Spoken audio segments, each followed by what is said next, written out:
The Obama recovery goes backwards. The economy contracts in the first 3 months of the year. So now what? This is Special Report.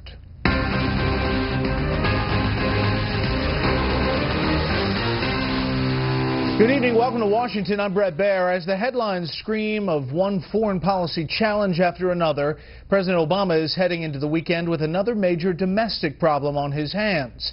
The economy is going backwards. The gross domestic product, the GDP, fell from January through March, its worst performance in a year. Correspondent Kevin Corke has reaction from the White House. It's no big deal. That's how the administration cast today's downward revision of the gross domestic product. The first quarter is something that's not unexpected given the severity of the winter, given the fact that we had the West Coast ports slow down, which affected inventories. The Commerce Department now says GDP shrank by 0.7% annual rate in the first quarter. Most analysts say they expected that, including White House economist Jason Furman, who said first quarter underperformance has tended to increase over the past 10 years in parallel with intensifying winter weather. The shadow of crisis has passed, and the State of the Union is strong. Despite the president's high hopes during the State of the Union, today's contraction was the country's third in the aftermath of the Great Recession, each time in the first quarter. Critics say that says more about his economic policies than a rough winter. We are growing at stall speed. We're growing at 2%, and we're growing at 2% because of the choices that both the administration made and the Federal Reserve made. Politically speaking, a listless economy means less to the current occupant of the White House than it does for those who'd like to live there after the 2016 election. The latest Fox News survey asked voters if it felt like the recession was over.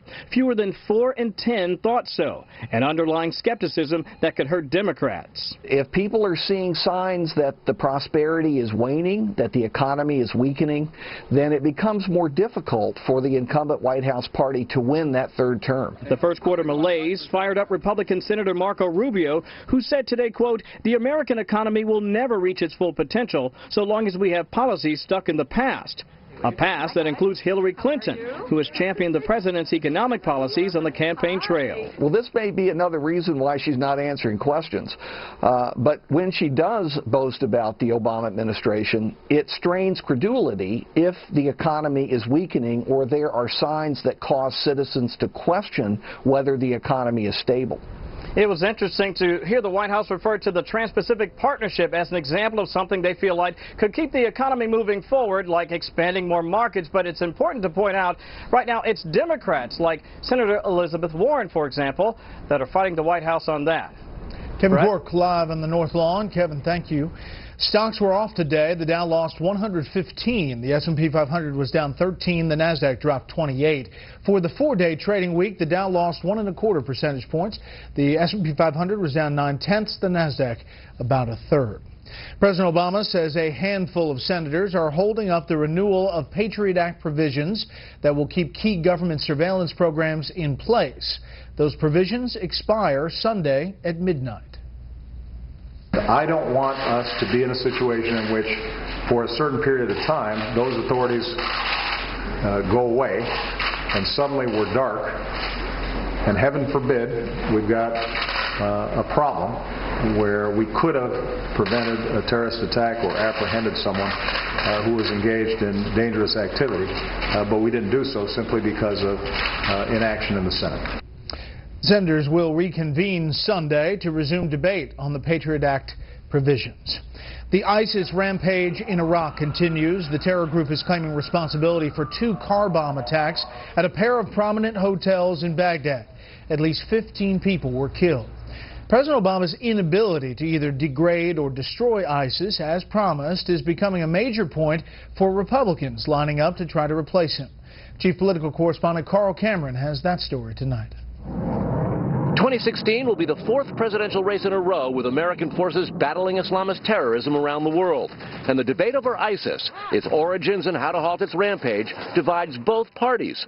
Most Republicans blame President Obama's withdrawal from Iraq in 2011. ISIS didn't exist when my brother was president. If you fought in Iraq, it worked. It's not your fault it's going to hell. It's Obama's fault. This whole problem with Syria and ISIS begins with what he did not do. when he promised to be able to take out Assad if he used chemical weapons. This destroys American credibility around the world. Outraging fellow Republicans, Kentucky Senator Rand Paul argues the GOP inadvertently helped ISIS flourish. ISIS exists and grew stronger because of the hawks in our party who gave arms indiscriminately, and most of those arms were snatched up by ISIS. These hawks also wanted to bomb Assad, which would have made ISIS's job even easier. They created these people. Pushback against Paul's version of history ranges from GOP White House rivals to the first U.S. envoy in Iraq after the invasion. That's just a fable. ISIS came into being after al-Qaeda in Iraq was defeated by the Iraqi army, and as President Obama himself said when he came into office, he inherited a stable democratic Iraq. ISIS is the creation that happened after we pulled all of our troops out in 2011. That is the key mistake. It was made by this administration. I think the senator is unsuited to be commander-in-chief. We can't afford 4 more years of a misunderstanding the threat. Republicans include former Secretary of State Hillary Clinton in the ISIS blame game, too. Madam Secretary, would you have pulled the troops out of Iraq in 2011? Because that's a direct effect of what's going on in Ramadi. Clinton may be on the verge of breaking with the president and adopting a more hawkish strategy against ISIS. The Center for a New American Security, a think tank Clinton helped launch 9 years ago, run by former Obama aides likely to soon work for Clinton, issued 7 policy papers yesterday that call Obama's approach to ISIS a failure and calls for ground troops, which the president opposes. Clinton's been lurching to the left lately, so a hawkish split with Obama could jeopardize her dovish liberal support. On the other hand, backing foreign and national security policies that do not work puts a lot more than votes at risk, Brett. Okay, Carl, thank you. A new Clintonian twist tonight on the idea that charity begins at home. Former President Bill Clinton reportedly billed a group trying to help tsunami victims $500,000 to his foundation in exchange for a public appearance. That's just the latest example of a growing unease among Hillary Clinton's supporters on what to do about Bill. Chief White House correspondent Ed Henry is covering the Clinton campaign. One day after top aides to Hillary Clinton insisted the drip of stories about former President Bill Clinton are doing no major damage to her campaign, Democrat Nancy Pelosi suggested otherwise, declaring both Clintons will have to deal with troubles at the family's foundation after a new revelation about a possible quid pro quo. There's no question it raises questions that they'll have to answer. The New York Times revealed that after turning down 2 invitations to be honored by another charity, the Happy Hearts Fund, Bill Clinton accepted a Lifetime Achievement Award in June 2014 after the group gave the Clinton Foundation $500,000. She could get a real medal, well-deserved, for just doing what she did in the tsunami area. He lavished praise on the other charity's boss, Czech model Petra Nemcova, who survived the 2004 tsunami and wanted to give back. Yet in this case, Bill Clinton's fee could have rebuilt 10 preschools in Indonesia. The Clintons will have to answer for the foundation, but I would imagine that President Clinton's participation in that event increased the take, and the money spent at the foundation is for a very good cause. But a fundraising expert at Columbia University noted to the Times Bill Clinton was, quote, riding the back of this small charity for what? $500,000? I find it, what would be the word, distasteful. That comes on top of a Washington Examiner story today suggesting the State Department ramped up foreign assistance for countries that gave to the Clinton Foundation. At a private briefing with reporters on Thursday at her Brooklyn headquarters, campaign officials said both Clintons have a great story to tell about philanthropy. Although the officials added Bill Clinton will not be doing any campaign events for a few months, other than Hillary Clinton's first public rally June 13th, which will be the first appearance by the former president at one of her events since the announcement video he was also left out of. Former Maryland Governor Martin O'Malley released his own video today teasing tomorrow's announcement that he's in by strumming a guitar version of Hail to the Chief.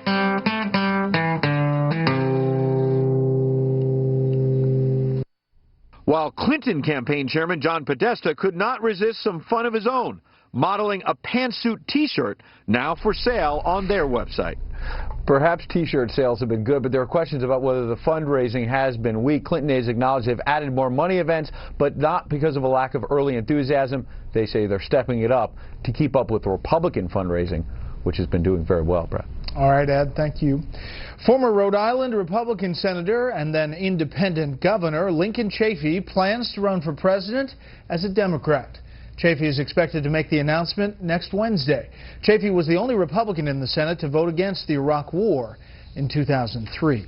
Up next, absolutely jaw-dropping revelations about a man who was second in line to the presidency for 8 years.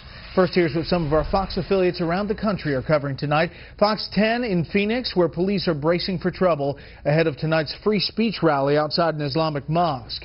It will include a Prophet Muhammad cartoon contest. Valley bikers planning the event say it will be a peaceful protest, but security will be heavy following a shooting at a similar event in Texas earlier this month. Fox 26 in Houston, where the death toll rises in the Texas flooding disaster. Authorities say an 87-year-old man was swept away during a failed rescue attempt in Dallas. A police officer had to be rescued from on top of his patrol car. As you see here, he got a lift from a helicopter. And this is a live look at New York from our affiliate Fox 5. The big story there tonight, the opening of the One World Trade Center Observatory. Elevators take visitors to the public viewing space on the 100th floor in just 1 minute. You can see spectacular views stretching 50 miles past the Manhattan skyline to the Atlantic Ocean. That's tonight's live look outside the Beltway from Special Report. We'll be right back.